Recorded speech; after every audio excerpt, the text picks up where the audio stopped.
Welcome back. We're continuing the news.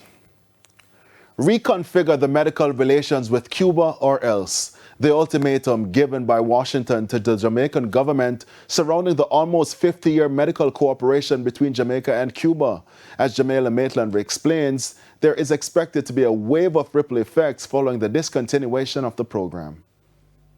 Opposition spokesman on health Dr. Alfred Dawes said the decision to end the medical program between Jamaica and Cuba, that includes the deployment of hundreds of Cuban healthcare workers, will undoubtedly have a far-reaching impact in the public health sector. Majority of Jamaicans benefit from this program, and persons are going to go blind.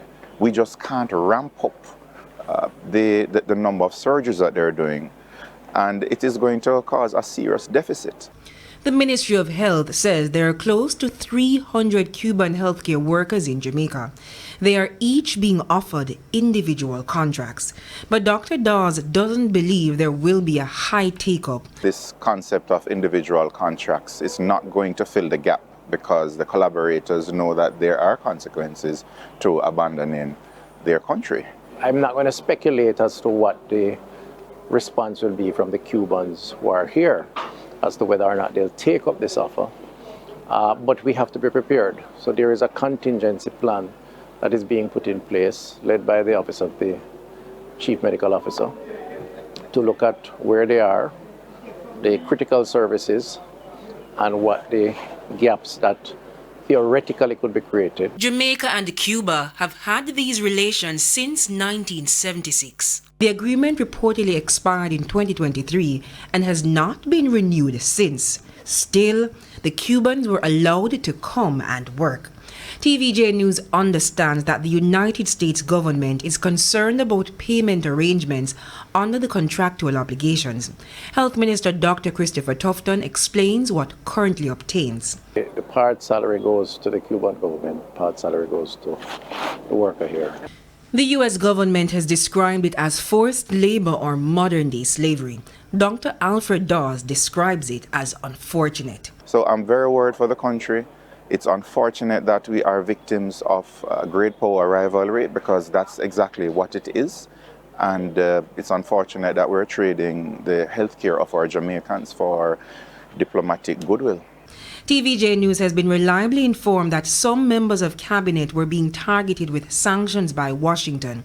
A 2025 report by Free Society Project, also called the Cuba Archive, an NGO in Washington, D.C., recommended that the U.S. government sanction the Cuban and Jamaican officials under the anti-trafficking law. The report cited Prime Minister Dr. Andrew Holness and Dr. Christopher Tufton as defending the program. Dr. Tufton would not go into details, only saying that the international labor law concerns are valid. When you look at the agreement, the historical agreement, and look at how they juxtapose against the laws of the country, there are obvious issues that needed to be regularized. The health minister says the government has been actively recruiting healthcare workers from other territories to fill the gaps. We're hoping to sign agreements with Ghana, with Nigeria, Philippines, India. As for what will happen in the coming days, the uncertainty of the process hopefully will be short-lived, because this is just news coming out or going out. So hopefully, depending on feedback over the next couple of days or week, those fears may be alleviated. Otherwise, we have to regroup and find a way. Jamila Maitland, TVJ News. And United States Congressman Carlos Jimenez has praised Jamaica's decision to discontinue its medical cooperation program with Cuba, describing the arrangement as a pathetic criminal human trafficking operation. In a post on X, Mr.